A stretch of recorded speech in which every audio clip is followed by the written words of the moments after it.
are, bottom of the Smash Mountain. I would like to thank all my Patreon supporters at patreon.com/bsmpod for continuing to support me in what I'm doing. Big shouts out to my senior producers, Mom and Dad. Love y'all. Thank you for the support. And also Ventus Official. And thank you to everyone for tuning in. We are in for another episode here. Tonight we have Reason Gaming's very own Frenzy coming all the way from the UK. And we're obviously going to be talking about Genesis 9 because that was the last tournament you were able to perform at over here in the United States. But then what's Melee looking like for you so far in 2023? And how did you get into Melee and Metafy coaching and other things that hopefully we'll stumble into? And I'm looking forward to getting into this. Frenzy, first of all, thank you for joining me. Hey, yeah, thank you for having me on.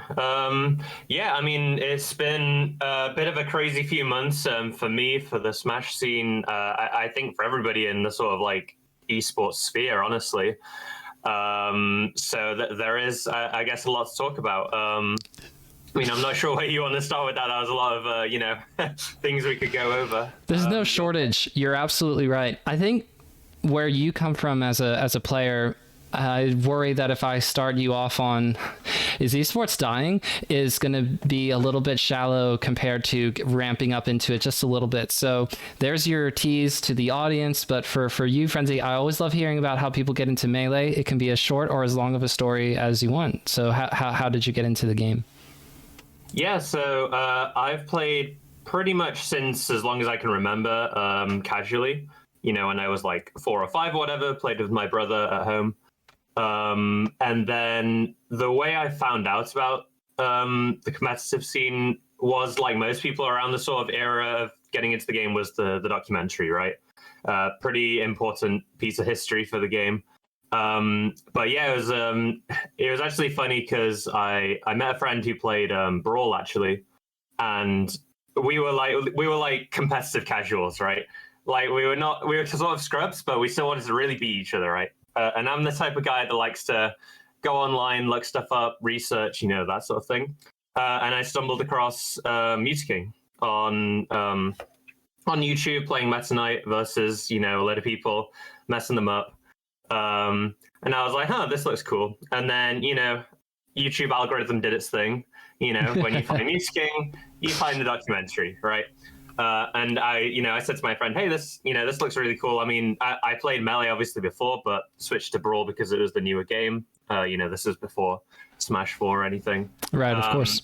Yeah, and they really liked Melee too. So we played both for a bit, and then eventually sort of moved over to Melee as we saw that there was tournaments for it, right? So went to my first few events. I was 14 years old when I went to my first one. So one of those like youngins at the time. My grandparents actually took me to my first event. It was in a back of the pub in a UK local. Yep. So it wasn't, the most. I don't think it was the environment they were expecting from like a nerdy like gaming competition. You'd have in the back there was people playing on big box CRTs, and then in the front there was a few lads having a pint, right? So it's sort of not what they'd expect, but they could see I was really happy, and so they were, really wonderful in taking me to events and just helping me, pursue what I wanted to do. And so yeah, I just sort of stuck with it ever since through school. After getting a job in the real world, and everything like that through COVID, it's just always been like the mainstay of my life since then, I'd say. I'd say you made a pretty early impact in the UK because in the summer of 15, that was your first appearance on the UK PR. Is it fair to say that you were able to start getting some progress made and getting better and improving, or would you say 2015 was not peak UK Smash, or being in the middle somewhere? You can tell me what it was like back then when you were first coming up. Yeah. So 15 was the first time I got on the PR there. It was like one of my goals from the offset was try and get quite high ranked. And there was always this one guy that came to all the events, won all the events, took all our money, and I was like, damn, I really want to beat that guy. And that guy is none other than Professor Pro himself. Oh, okay. And at the time, he didn't sort of know that I would be like basically his rival in the UK, like I am now. But I always wanted to sort of get up there. So in 2015, he was like the best in the UK by a mile. He was traveling to America, doing really well. And I was sort of working my way up the ranks. I think between 15 and 16, my UK history isn't brilliant since it's been so long now. But I think that was when I made the most in terms of a climb from 25th all the way up to around the top 5. And then I stayed there a while before in, I'd say, 2018-ish, breaking into the top 3. There was lots of like changes in the scene around that time.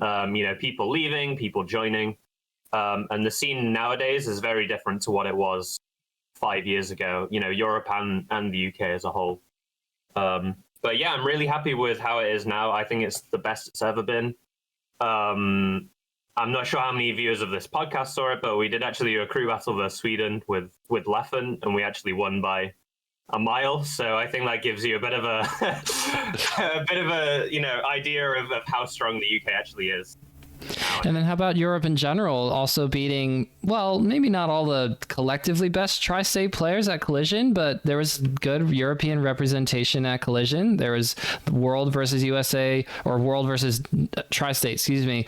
And apparently the whatever we were throwing out for Tri-State was not good enough to beat Triff, and I'm saying I'm coming up with the wrong name for the Luigi player from Switz, but say again. Ja Ryden. Okay, yes. Also, by the way, I don't know, but you got really quiet all of a sudden. So, oh yes, we were talking about Collision, and you were not at Collision yourself, but when you see Europe and UK popping off for Melee, and especially getting some dubs over Leffen / the rest of the world, especially the USA, there's a little bit of pride in your heart for the UK, for Europe, is there not? Yeah, definitely. I think, when I was first starting, I'd say the big dogs in Europe were, obviously Armada Leffen, right? But, we also had, Amza and Android, Ice. And, a lot of those players have sort of like started to retire or not playing anymore. And we've just gotten so many good people from Europe that have gone over and sort of like not taken their place like 1-to-1, but sort of given people new players to look out for, right? Like, I think that, a European Luigi and a Doc is pretty hype, coming over, or, some super technical Box Fox in form of Pipsqueak. And, there's still a load of other players in Europe that, I think a lot of the world hasn't seen yet that they'd be really impressed with and really hyped to watch. So yeah, no, I'm really happy and proud with the, Europe and the UK. I do wish we had more opportunities to compete. And I guess this sort of leads into, the whole esportsy circuit, all of that stuff. But I thought that was really, really good for the scene when it was happening. Smash World Tour being like the prime factor there, I'd say. It was a great idea always to have some kind of unifying for the entire all the active regions. I mean, even having Southeast Asia, there's a few players in Hong Kong and the Philippines, and if they're active and they're trying to grind, why not give at least one person down there a chance to fly over to the US and have a chance to perform against the best? So I think it was like 1 or 2 people for like Oceania, that kind of thing, and from Japan, from Europe, from South America, and of course the United States. But is Europe dying question has been going on longer than has esports been dying, I feel like, because I think who was the first official person to come over from Europe and dominate? That would be Armada. That would be the classic answer. Yeah. And we didn't throw around the word esports at the time. But if it wasn't Armada, who else was it? I think AMSA came over for one of the Pound tournaments, but and without me being active at that time, I couldn't tell you who else would have come over from Europe to perform at United States tournaments at that time. But we had not yet come up. That's my point. We had not yet come up with the word esport just yet at that specific moment back in 2011, 2012. So people probably said at that point, well, the rest of Europe is washed and nobody seems to want to play the game because they're all switched over to Brawl, or now Smash 4 is coming out and no one's going to want to play Melee anymore. So I think that Europe is a good example to point to when you say, oh, is Melee dying, or is esports dying? And the question is, it's changing, or the answer to in my mind is that it's changing and not so much dying. I think that there are certain industries that are more vulnerable to economic downturn, and esports is probably one of the first things that we think of when we think of something that maybe we shouldn't spend as much time on because it's not a job for the majority of us. And then it's video games, so not enough of the people of the world care to watch video games casually just yet. Now we'll get there. Okay. There are people who really like watching baseball, but one day, Frenzy, people are going to want to watch video games on ESPN1. I'm just saying. I think it's coming down the line, but it is coming. Anyway, you tell me what you think about this whole what we've been dealing with recently, because it is Smash World Tour and Panda kind of blowing each other up, and then Beyond the Summit had to close its doors less than a month ago, and then seeing CLG be acquired and then it was dissolved right away. Yeah, I mean, like we said, there's a lot going on with it, right? And I like that you brought up that it's different and it's changing rather than it's like dying, because I think it's very quick to sort of point fingers and be like, oh, it's not the same as it was, so it's all going away and it's dead, right? I mean, I think just your average Melee player now and how they interact with the game is completely different now than it was 5 years ago, right? Like, you think about your average player back then. I mean, it might have been different over in the US, but you know, in the UK, it was sort of like the only people you could play with is the people that were within, you know, an hour or two drive of you, or public transport or whatever. And you'd meet up at an event, you know, once every 2 weeks, month maybe, to play. And that was it, right? You know, you watch a couple of tournaments on Twitch. Twitch just sort of starting. I mean, not just sort of starting, but, you know, there wasn't the wealth of streams and all of that there is today. Yeah. And now, you know, it's I'd say the average Melee player plays, you know, 10 times more. You know, they come home from work, they log on to Slippy, they play a few games of ranked, unranked, you know, can play Discord, and then they leave it for the night, right? And then they come back to it.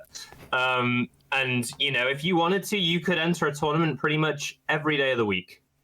You know, I mean, wasn't it Bobby that literally entered like 8 tournaments in 7 days or something like that? Somehow, like, I don't know, that guy defies maths. But, like, you know, it's just completely different, right? And I don't think that's a bad thing. You know, there is. I think it depends on your perspective, because a lot of people back then, I think, played it for the social aspect, right? And, you know, not just in Europe, but in America, you know, there's a lot more like, you know, tryharding was seen as this bad thing, right? It was sort of uncool to be that like nerdy guy that studies the game and all of that. And now, what are the, you know, the posts that get the most likes on Twitter, right? It's Chef Rack doing some crazy, you know, tech that we've never seen before, you know, that sort of thing. And yeah, I think it's just like the sort of person that wants to play Melee and compete and do all of that stuff is just different to what it was 5 years ago now. You know, some people that used to play then still, you know, head out to events, still keep up with the scene. Some people have moved on, right? And I think that's pretty natural, is it not? You know, same for any sort of, you know, pursuit or hobby. You know, some of them probably have longer lifespans for the average person, right? But, you know, a lot of the time people change a lot between, you know, 5-10 years, right? Absolutely. Yeah, so I think, is it dying? No. Is it changing? Definitely. And I think we really have to keep that in mind when we sort of consider where we're going next, right? I feel like the game's getting a lot more competitive. There's a lot more interest in really like breaking down the game as much as possible. I don't think it's going down the traditional esports route of, you know, getting monetized through loot boxes and skins and all of that stuff. As much as we'd love it to be, having like a Mango skin or a Cloud9 skin or whatever in the game would be cool, but I don't see it going that way. So, I mean, my personal take is that I think more of the stuff like Summit, chess boxing, all of those sort of like one-off events where there's a load of hype built up to it. Maybe there's some sort of pay-per-view, just something like that. I think that's where Melee gets the most of its like hype and sort of interest. Slippy Champions League was a great example of that, I think, as well. Especially over COVID, that was something that people really looked forward to week in, week out, right? So yeah, I think that's the sort of direction it needs to go in. I don't think, we're in the days of hitting like 200 entrants at locals anymore in SoCal, at least in the UK and in Europe, locals are not doing well in terms of attendance. In terms of, weeklies and stuff, we still get decent attendance for like the bigger events, but I'd say they're the events that really get hit the most by this sort of change in the game and the scene almost.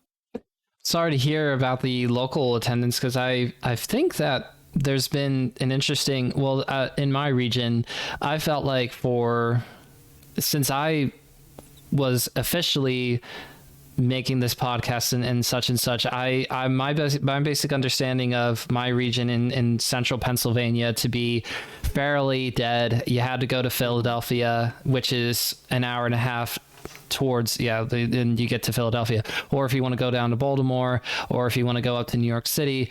But this was when COVID was still a thing and we hadn't had vaccines just yet. But when we all got vaxxed, there was one summer event, and then we didn't have another one for like 3 months, and I'm just going crazy because I'm going, wow, playing Melee on Slippy, that's great, but I think I like this in-person stuff more. And that was my first tournament ever for Melee, was in June of 2021, and I go, this is great, I would like to do more of this, please. And I'm thumping the table going, more. So we've gotten, within the past 6 months, we've gone from that scenario where we would have one house fest with a Start GG, and then we wouldn't have anything for 3 months. Now we've gone to having a monthly in someone's house where there's a garage, and we're all in they call it the garage. Shouts out to Clavicle. We have Millersville University, which is in Lancaster City. Shouts out to Whiplash for running that. That happens every week. And then we're bringing back another monthly in another place in Lancaster City. So we're all, by the way, you would pronounce it yourself, Lancaster, but for the people over here in the American version, everyone says Lancaster except for people outside of the county, and we make fun of the outside of the county people. But when I'm talking to you, I've all of a sudden become cognizant of, oh right, we stole that one in the first place. Lifted it, you would say. Yeah. But anyway, we're at a healthier spot than we had been at all since I was actively involved and being in an active community member. So really encouraging on that way. But I'm sorry to hear that it's not as active for weeklies over on that side. For bigger events, monthlies, or even something like Fate by the Sea, I think it's called, for this upcoming, is it in June or July, or it's in the summertime, and hopefully we'll be able to pop off really well.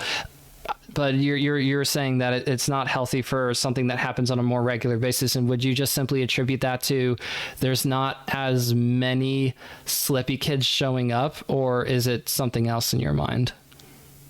Yeah. So I think, first of all, sign up for Fate 3. It's the week before Gommel, and we've already got Amza confirmed. I think Josh Man's coming as well. We've got a few other people plan to announce to come over as well. Probably the event to go to in Europe, I'd say now. Now that, it's basically the successor to Air, and I think anybody that's been to Air was like, go to this event, right? And I think anybody, that went to FET last year, Skurzo, Mech, I think those guys are not even getting flown out this time, but they're still coming back because it was that good, right? So definitely just a quick shout out there to try and attend or watch or, help out in any way you can for that. But yeah, no, I'd say the main reason for this sort of decline, um, at least for the weeklies, I think it's just about ease of finding people to play, right? Going back to my example, 5 years ago, you had to drive an hour or find someone in your local scene that you could go to their house and play, right? But now, if you're just coming up, the average person's probably either coming off of a day at work or coming off of a day at uni or college or wherever they are. It's a big ask now for people to actually drive out or take public transport to go somewhere and play in person when they could just do 3 clicks and they're playing against someone on Slippy, right? So I think that's why specifically for weeklies it's gone down or is essentially even non-existent in some areas where it was present before. But the regional events, the sort of the weekend events, the once a month, and the majors in the UK at least are still doing really, really well. I've heard the rest of Europe isn't doing as well, but obviously I don't live in, they're completely different countries, right? Yeah, Frenzy, tell me all about Spain. Yeah, no, you're fine. Yeah, it's like Europe, that's like me asking you, how's it going in North Dakota or something, right? It's just like, virtually non-existence according to Eastos. Yeah, Eastos says there's not a lot of players in North Dakota.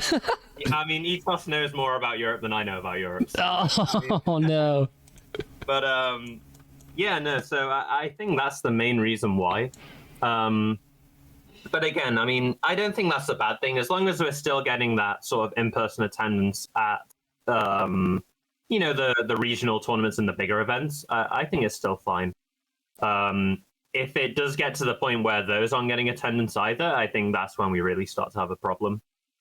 So where does that leave you? Because you're in the UK, things are going all right as of now overall. There are people playing ranked, I assume, and people getting in games that way, and there are people who are looking you up for lessons. So we could talk about Meta 5 first. How has that been going for you?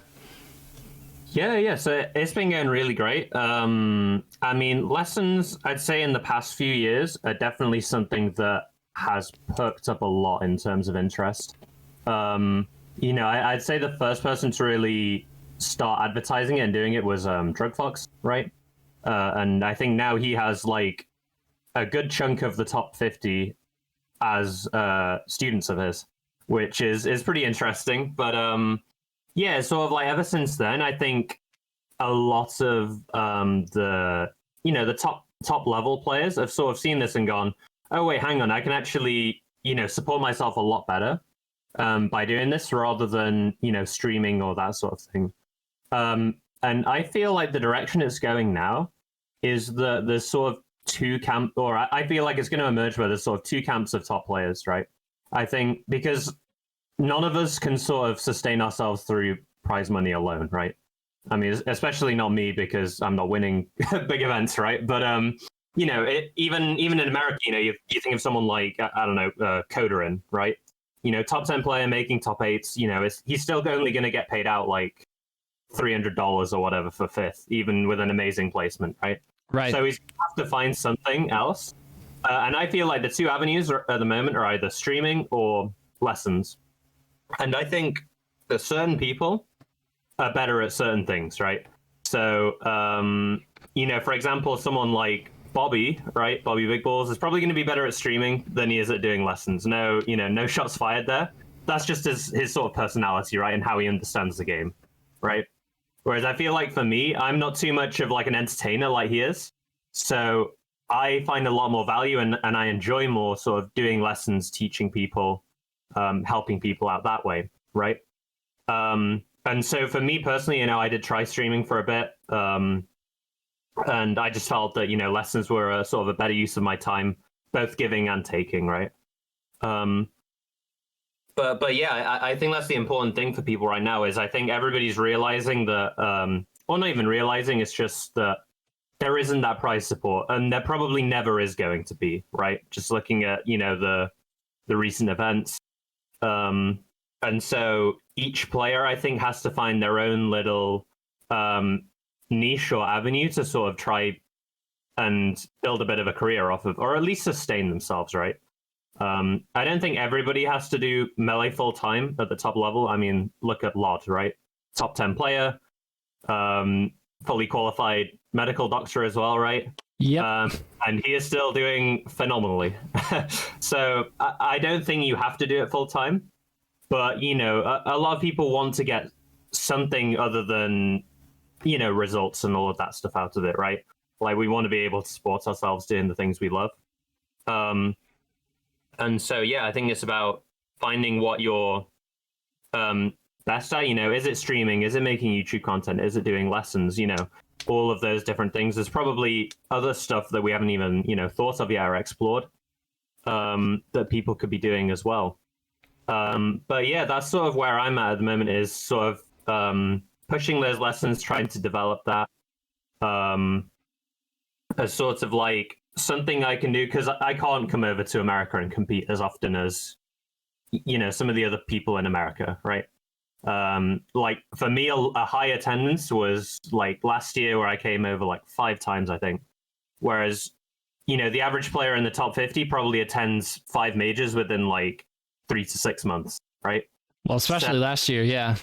Yeah. So it's just like sort of a stacked odds against me, right? So I'm trying to find ways of sort of interacting with the community and contributing and getting something out of it that I can do, from Europe and from home, right? And so I think lessons have been sort of like the best avenue for that. Yeah. Is it filling your no? Okay. Woo! But do you find it to be fulfilling? Oh, definitely. Yeah. I mean, I've always been somebody that likes, helping people, especially the newer players. I think there's this bit of a stigma or sort of stereotype around top players that they sort of keeps themselves, only play people in their little like group, right? But I mean, I think I don't know whether this is a European versus American thing, but in Europe the atmosphere is very different. If you're at an event, you can walk up to any of the top players, like me, Pipsqueak, Prof Pro, and we'll just have a normal conversation with you. We'll sit down and play even if you're an O2er, like we don't really care. There's not that level of like pedestaling that I think that there is in America sometimes, right? Like I've heard of instances where like people DM for games and people like send them the Metafy link in return, or like pay me $20 and I'll play you. And like money matches only, or there's a VIP room and you're not in it, that kind of thing. Exactly. Yeah. Like over in Europe, money matches are very, very rarely a thing, which is like kind of crazy, because in America, it's sort of like the only way you're gonna be even worth a top player's time, right? Is if you give me $5 to destroy you in a best of 5, right? And so with at least with my lessons and my coaching, I specialize more in teaching newer players, building them up, introducing people to melee and the tech skill and sort of fundamentals and that sort of stuff. Because I think there's a lot of info out there that, there's obviously like tech skill guides on YouTube and stuff like that, but I don't think many people are willing to put in the time to just sort of sit with someone and sort of explain, how they should do something or why they should do it, and I think I'm trying to provide that, and the feedback I've had from it is really really nice to hear so far. I've had a lot of people that have been like Lud Buds, for example, got into the game through Ludwig, through the chess boxing event, those sorts of things. And they're like, yeah, this guy always keeps banging on about the game. I finally wanted to pick it up. And I saw that you're someone that, is quite beginner friendly, not scared to just talk to a new player, and yeah, I've been really happy with the progress with that so far.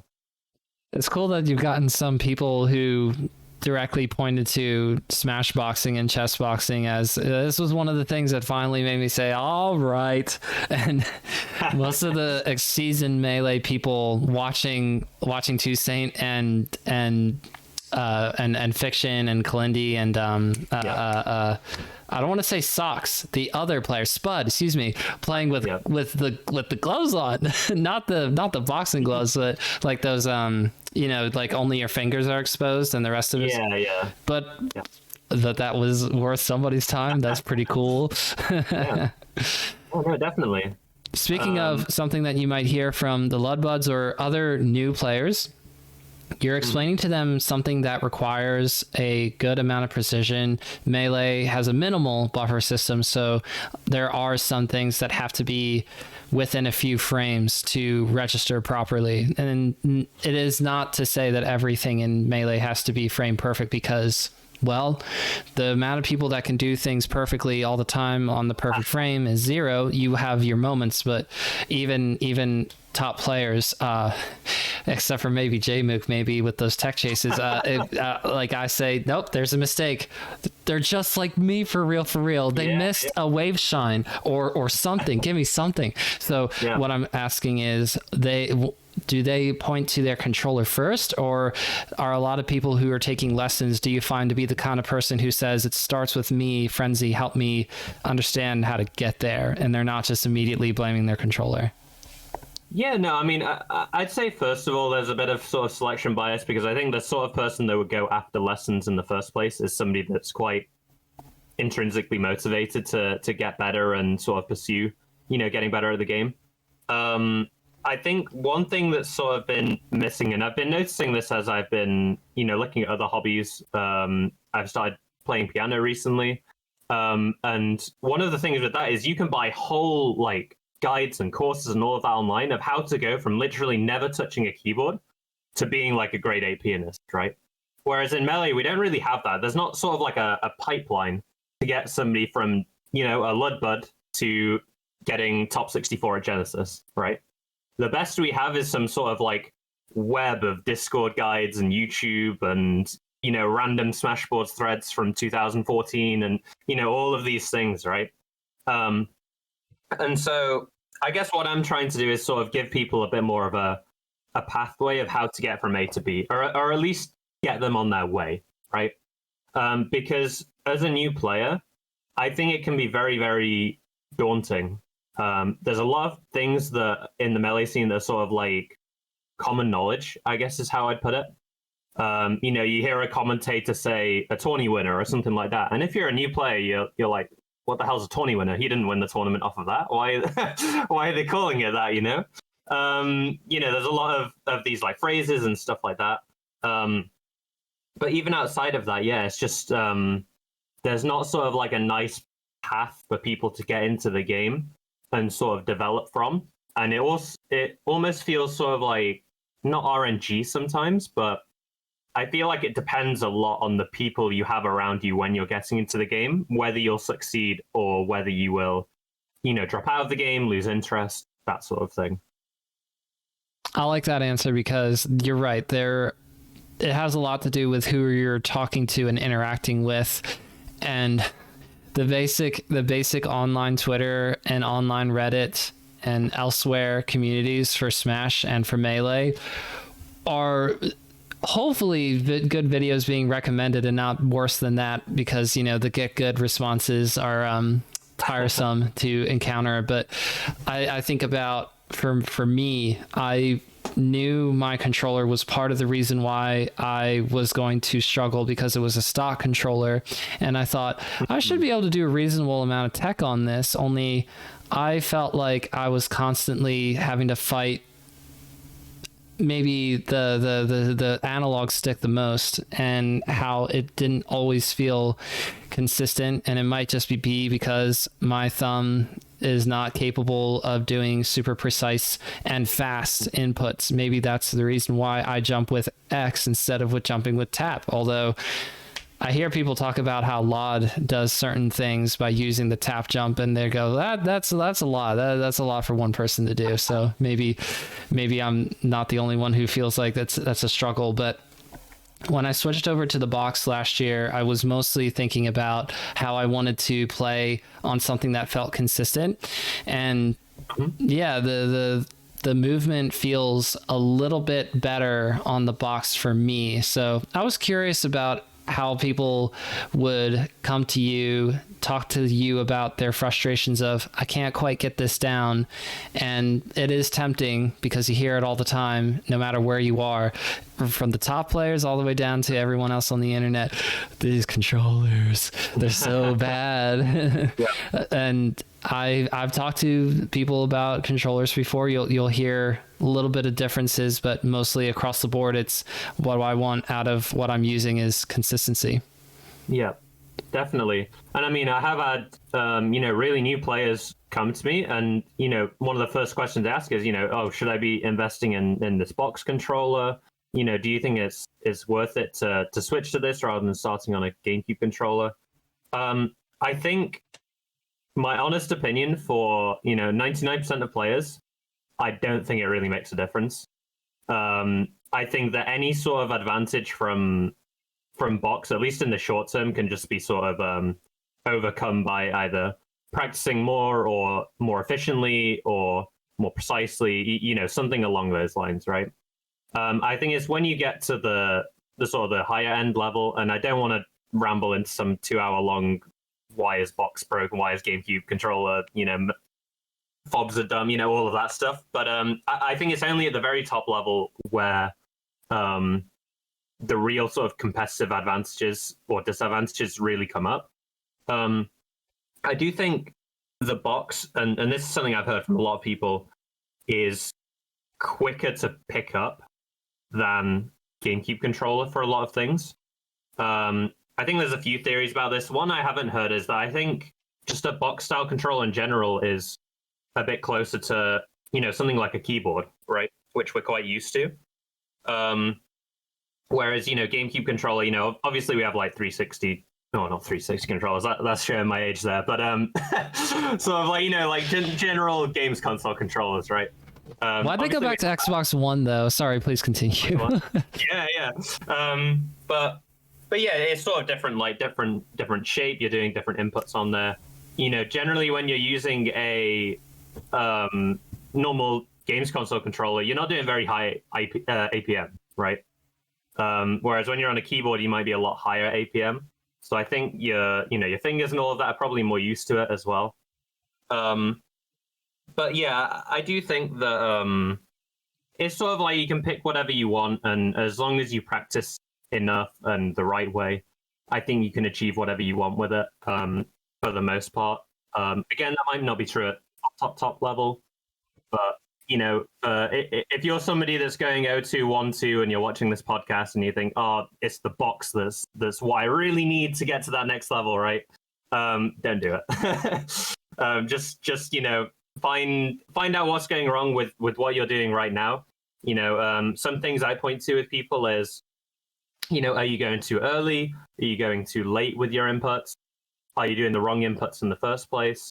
Maybe try and watch a player that's using input display on their stream. Maybe watch like a hand cam YouTube video. All of those are really great resources to sort of try and debug any sort of tech skill issues you have. But yeah, I do really think it comes down to that more so than, oh, this controller doesn't feel consistent. I think it's something that, and especially with all the fixes nowadays, fobs and UCF and all of that, like, you want to talk to me about consistency when I played in pre-UCF, missing dashback, no shield drops, all of that. Like, it's a completely different game now in terms of consistency. So I really do think it just comes down to quality of practice at this point. How do you feel about the fact that you are not able to you won't be able to go to 5 US based events this year? I mean, unless something happens, but for the time being, projected wise, you're acknowledging that I'm not going to be able to go to 4 more things in the United States this year. And maybe it's just going to be 2 or 1 event for the foreseeable future. If you have gotten to a point in your arc as a Melee player where you really want to have those opportunities to have top level competition when top level competition doesn't want to come to you, and you always have to be like, it's always on you, right? That's how it is for everyone that's not in the United States, whether it be going that way or this way. The pressure is always, oh, you got to come to the United States and compete. How does that treat you when you've been playing for so long and you've gotten to a point where you can be competitive with those players? You've been at that level for a little while now. Where does it bear onto your mental? How do you feel about it? Yeah, honestly, I'll be transparent. It's something that I've really struggled with over the past 3 to 6 months. Especially, at least the Smash World Tour news, I heard literally 6 hours before my flight. So that was pretty gut-wrenching, honestly. And then, it just sort of doesn't stop from there, right? You have the whole Panda Cup stuff, and then BTS shutting down. And it did really make me question, and I've had to sort of reprioritize. Prior to all of that happening, I was sort of in the mindset of, I'm just going to travel as much as possible, try and do all these circuits, all these events, try and go over there as much as possible, right? But I think now I'm having to be a bit smarter with picking which events I want to go to. And I think for me as well now, the next time I go over to America, I want to be in a position where I'm threatening sort of like top 8 at a big tournament, that sort of level, rather than before where it's like, I can keep going over, get more and more experience, right? But I feel like I've sort of done that now, and I know what the sort of gaps are in experience, to the point where I think it's just something I need to go work on my own back over here, go in the mountains or whatever they say, and then come back stronger, right? Unfortunately, characters do combo mostly the same, but it is just tough to account for certain little tricks you don't necessarily like. I watched Kalindi's KJH's video about how to always consistently do wave shining, because sometimes the peach will SDI in or SDI out to try to trick you, because if you're not paying attention, peach will actually be in a spot where you're not in position to hit with the next shine. And I go, is that a thing? And it is. When you go back and watch, you go, oh, that is a thing. Yeah. And so for you, do you feel confident in, or maybe you haven't reached that spot yet? This has only been since Genesis 9, and we do have to talk about Genesis 9, but let me ask my other question first. Do you feel as if there are certain things that you can do to be able to prepare yourself to play those kind of players while you're over there in the UK? Yeah, definitely. I mean, I've always been more of a studier and sort of like an analysis guy. So I've never really found that part of it a problem. I've always found the other aspects sort of like adjusting to players' habits and sort of getting used to competing in that sort of environment. Those sorts of things have always been more of the struggle for me than, oh, there's this one bit of tech I haven't seen before or something, because I'm on, Twitter, Discords, all of that stuff. I know all of the, the new lab stuff that comes out and all of that. I'm never going to get thrown off by that. What I will get thrown off by is some random group of Americans behind me chanting about fish and chips and throwing me off, right? So it's sort of like there's sort of different obstacles for each person, right? Depending on how they play, what their strengths and weaknesses are, right? And so for me, it was sort of like never being in that environment of, playing these top players in, top 32 of a major or something like that. But now that I've done that for pretty much every player now, there's only 1 or 2 people I haven't played like Mango in tournament. I feel like I have that experience now. It's just about sort of refining what I need to do to catch up to that level. And I think Summit was a really good example of this when I got to attend that, where all of the people I played more than once, it would go from like 3-0s to like 3-1s, 3-2s, like significantly closer games. So I really do think it's just an experience in getting to know players a bit better just from actually being there rather than watching them on a screen, I like that answer. But let's talk about Genesis 9, if only for a little bit. You are supposed to be competing in a tournament, and it was kind of doomed from the start.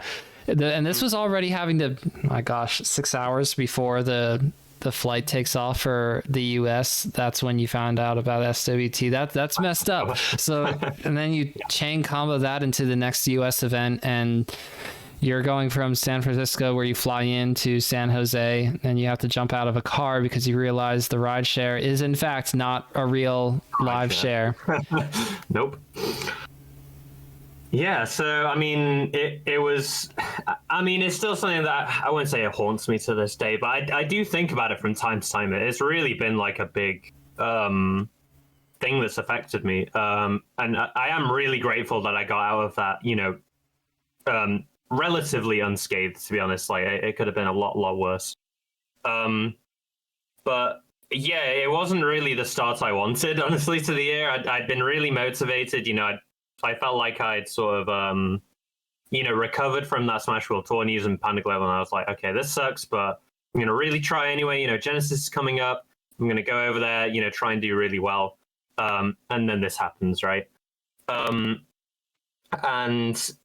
luckily I recovered in time. I did get there a few days early. I didn't play, at my peak, but I thought I did pretty well, all things considered. The amount of care and sort of support I had from the community after it happened was phenomenal, honestly. Like, shout outs to Bobak and Contra and all of those people that helped me, get from the hospital and, helped with all the medical stuff. I was not ready for American healthcare stuff at all, coming from the UK. The part that really hit home for me was when somebody asked me if I wanted an ambulance, and I had to second guess that. Like, to me as a European and somebody not from America, that is outrageous. Like, you've just been in an accident, you go to the hospital. That's just what you do. But the amount of people I saw on Twitter, like, don't go there, don't go there, don't go there, just go to have a 7-Eleven and buy some, like, bandages and stuff like that or whatever, like, at all costs do not go. It was sort of surreal for me, honestly. We've gone backwards a little bit. Yes, we're kind of like a Netflix era Marvel show where it's like really gritty, but maybe not in a really fun way. If you've ever watched any of those shows, I think somebody has. Yeah, but so I thought that that obviously sucked, and that is part of the reason I still want to come over again this year, was because I felt like I didn't really get a proper opportunity at Genesis to sort of show how I'd developed since the last time I sort of came over. I think how I'm moving forward in terms of attending events, just sort of going back to that after Genesis, I do really want to go to something. It's just about picking the right event. In terms of value for me, I want something that I'm going to get to play lots of people. It's in a really good area, easy to get to for me, those sorts of things. Because I sort of don't have that opportunity to just pick whatever event I want to go to, right? There's a lot of limiting factors there that people coming from outside of the US and maybe even some states inside the US, I won't say this is only a, outside of US problem. That, those are the sorts of things we have to consider. And I'm sure, someone like Joshman or Amza or people like that will really sympathize with that. But I mean, those two are really good examples of players that have managed to make it work from, even more remote regions than I'm from, right? Relatively. So I really look up to those sorts of players, and I'm like, damn, they managed to make it work. Amza was, for a moment, maybe going to be the number one player in the world, coming from Japan, which has done all it can to sort of suppress Melee, right? So I find that really inspiring, honestly. But yeah, that's sort of where I'm going forward, picking out what sort of event I want to go to and how I can get there. It's funny that you mentioned Joshman and Amsa, because they're also the two people who are like gaming the Canadian work visa game. I did not know that was a strat. But when we all heard that AMSA was going to be in the US for a year, or sorry, in Canada for a year, it was like, oh, that's cool. And I think Joshman has plans to do the same thing. Was talking about it on Hungrybox's Coinbox stream when he was doing commentary at the very least. So maybe that'll actually happen. Maybe it's not a tournament in the United States, because I hear that flying to Canada is a slightly easier prospect. So maybe it's a GOML, but that's also coming up very, very, very close to Fate. Fate is one weekend and then GOML's the following weekend. Is that how you phrased it?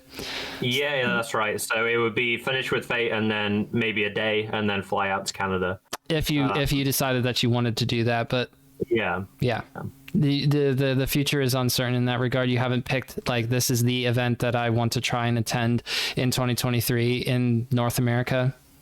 No, honestly, and I think that's one of the biggest losses I felt in terms of like not having a circuit anymore.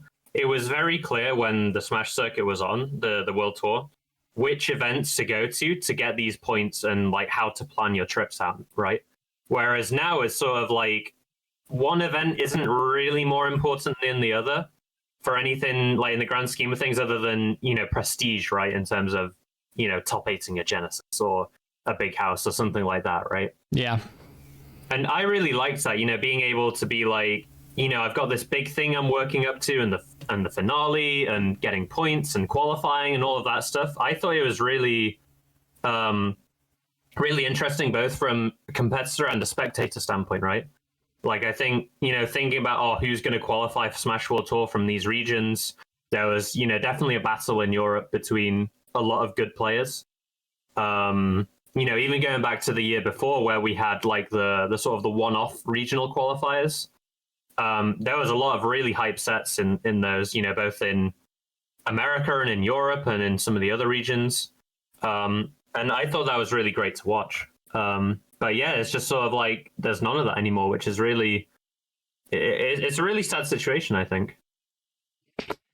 And I'm glad that VGBC is not totally dead, but they've been reduced to running regionals for the time being. And that just kind of shows you how far back, almost as if they were like time transported back to 2013. Now start again. We might not see, do it all again. We might not see another Smash World Tour announcement until 2030 at this point. Sag. So we're in a timeline. I think it's been described as going into not the same level of a dark age, because we have Slippy. There are a lot of newer players, so it isn't as if we're gonna see maybe like 50 people at big tournaments in the United States. So we're still getting 400 people to go to the newish event of Major Upset. Major Upset was an ultimate tournament, and Collision was an ultimate tournament, and both of them took up Melee this year, wisely getting good TOs to help run the Melee side of things and drawing these players who are also looking at the calendar and realizing, this year is not nearly as packed as last year was. It is a night and day difference to us now, but we might get to 2024 and be a little bit more adjusted to the length between big tournaments happening. Yeah. And that might help for players like you, because you know that something like the Big House will be better attended, because it isn't as if someone like Axe just went to Lost Tech City the week before, and the week before that was in another part of the country doing another big tournament, and is in fact going to show up to the Big House. Hopefully that gets announced sometime in the near future. And I'm only saying that not because I know anything, but because I love the Big House. I was able to go last year and it was super fun. Okay. The Leffen thing, do you qualify for the Leffen top of the Slippy leaderboard thing or no? Because I see that you are not currently there. Abe holds the #1 rank at the moment. Yeah, so ranked is a bit weird in Europe right now, because everybody played for like the first 2 weeks. And now pretty much nobody's playing. There's maybe like 1 or 2 top players on at a time where you're searching. So queue times, at least for me, are around 5 minutes per like looking for a set. And that doesn't even guarantee that I play somebody in Grandmaster. Yeah. You might be playing against someone who's much lower than you. Literally like Gold 3, Plat 1 level. So it's literally not worth it to queue on ranked a lot of the time. And even if I wanted to try and grind up to, where Abe is, I think he's like 400 or 500 elo above me or something. The amount of time I would have to invest if I'm waiting 5 minutes between each set and gaining maybe at best one elo or one MMR. Like, I don't think anybody has that much time in the day. Never mind somebody that's, working or doing other stuff, right? So I won't be qualifying for that. But I mean, I think it's good that it's going to other people. There's a lot of other grinders in Europe that haven't had the opportunity to go to as much as I have. Obviously, I have a sponsor that helps out with getting to events as well. Whereas, somebody like Abe, he had Melee Stats last year. I'm not sure if they're still affiliated with him, helping him out. But, people like Kingu, who went to Collision, and Gommel, I think there's some other names on there. But yeah, I think it's good that they get a chance to sort of shine. But yeah, the ranks landscape is pretty dire in Europe right now, and I don't really see that changing, if I'm honest. So we're coming up on, well, no, we did exceed an hour here. So to respect your time, why don't we go ahead and wrap up with any other thing that you wanted to talk about, and then we can do plugs from there. Is there any closing thoughts that you had, Frenzy? I don't want to cut off too abruptly, but yeah, we've exceeded an hour, and I don't want to take up too much more of your time, and it's getting late for you, all that fun stuff. Yeah, no problem. I think one thing I'll add just to the conversation of sort of like moving into, sort of a dark ages of Melee or whatever and regressing, I think we need to start measuring success in a different way in terms of Melee. So I think the traditional route has been attendance at majors, right? And attendance at weeklies and all of those things. And we see all of those numbers falling off and we're like, oh, the game is dying, right? But in terms of, people playing on Slippy and people watching events and all of those things, I feel like our metrics are doing pretty well. Still, there's more top players than ever streaming and growing like fan bases. We've got people coming in through Ludwig and all these like other events that are happening, the Coinbox.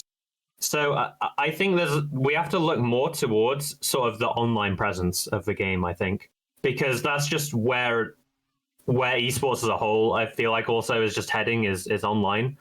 But Melee especially, I think, has to adapt to that and lean into Slippy more, I think. I think what Hungrybox is doing with the Coinbox is really good. Having top-level talent competing every week is really good for the scene. I would really have loved to have seen SCL brought back, but obviously, BTS closing down is making that sort of thing a bit harder. But yeah, I think we should look less towards numbers at tournaments themselves and obviously they still matter, but looking towards like overall participation, in all these Discords and Reddit and all these other communities, right? I think they're really important too. But yeah, that would be sort of my closing thoughts. I don't think it's all doom and gloom for Melee and esports and all of that stuff. I think we just have to sort of adapt to the circumstances and push on from there, like we always do. Yeah, so there is definitely a push and pull aspect here. And, people coming and going, people have been coming and going for 20 plus years in the scene. And it's really cool to have people like yourself that have stuck around for a long time. But there are so many more examples of people who leave early or leave before maybe they should have, quote unquote. But if you keep having people like yourself who want to offer coaching to even beginners and say, hey, this is how you're going to get from an awareness of competitive to being able to participate in a more meaningful way. And then all these other resources where, yes, it is hard to do, but if you have people like yourself and then times however many to where you get sprinkles of helpful people who are nice all across the entire community as a whole, despite how hard it is to have that on a consistent basis. There are people in my region who are very helpful with figuring things out. Sometimes just providing a link to a website that is very confusing, but hey, I appreciate it. It got me started. Or somebody else, when I said I'm going to buy and assemble a computer, but I don't really know how to do that. And this will be my first proper computer. So it'd be cool to have somebody help me. And somebody said, yeah, sure. I put together good computers all the time. I'll come and help you. Yeah. Okay. So now I can play Melee on a computer for the first time without having the frame rate drop down to the 30s on a consistent basis. So there are people, hopefully, in each person's scene, listening and watching, where they'll give you a helping hand. They'll help you along, and you'll find yourself hopefully being able to do that to the next new person as well. You know, I saw a Reddit post a couple months ago, someone who said, is there things happening in central Pennsylvania for Melee? And I said, yes, we have a Discord. Come to the Discord. And we have plenty of things going on right now, specifically right now. Woo! So hopefully we'll continue to moving the goalpost a little bit and finding success, not in, we have every other weekend is a big 1,000 or 500 entrant amount tournaments. Maybe it's, well, no, we already know the truth. It is looking different this year. Find your dubs in something that is a little bit smaller, but it's still, in this timeline, a win. It's kind of, wow. Without being too about money or whatever, it is kind of like the value of a dollar changing. The dollar is still a dollar, though. So if you make $1, you should be happy with making $1 in a time where $1 is not as much. Oh, my head hurts. Frenzy, I really appreciate you taking the time and for staying up. I assume that you do stay up until midnight occasionally, but it's past midnight your time. Thank you so much.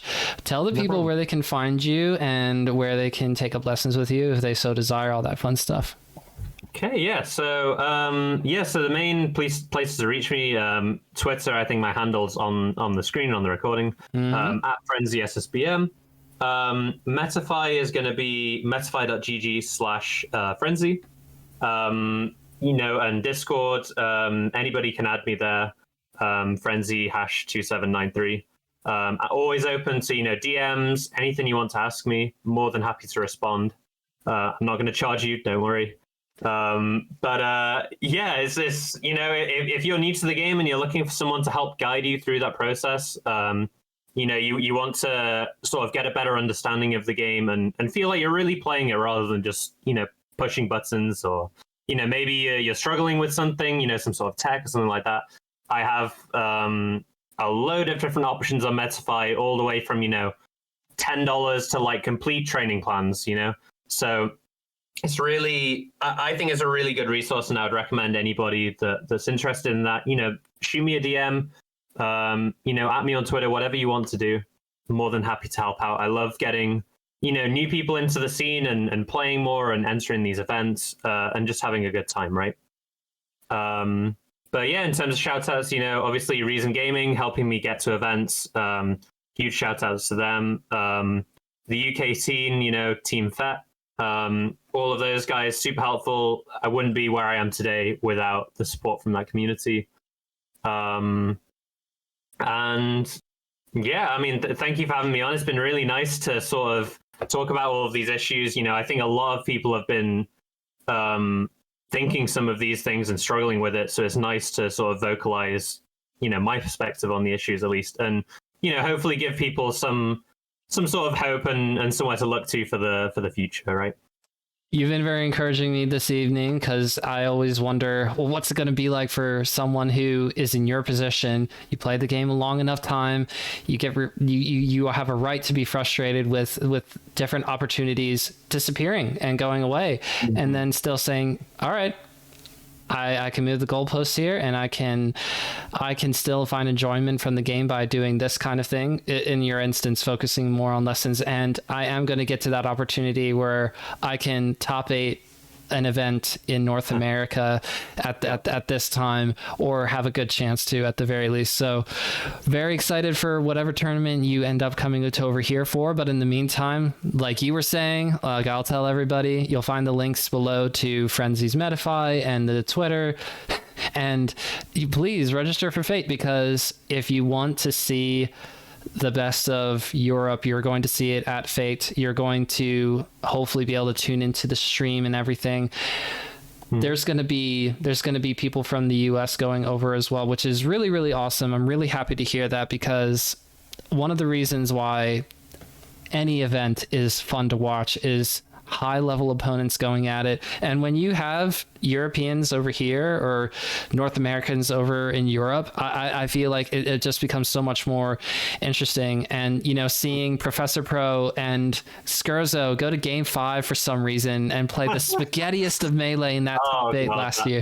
You remember that too? Yeah. Yeah, I was shaking my head the whole time. I was like, this is not Melee. This is not Melee. But that's the kind of thing that you remember. So hopefully there will be lots of people going over to Fate from North America. Sadly, that will not be me, but I will be watching on the stream. So support that, and look forward to seeing Frenzy over here at some point in the United States. That's really cool to hear that the return will be coming sometime down the line. It is not a over and forever thing. So thank you, Frenzy, for the time. Thank you all for watching. Frenzy.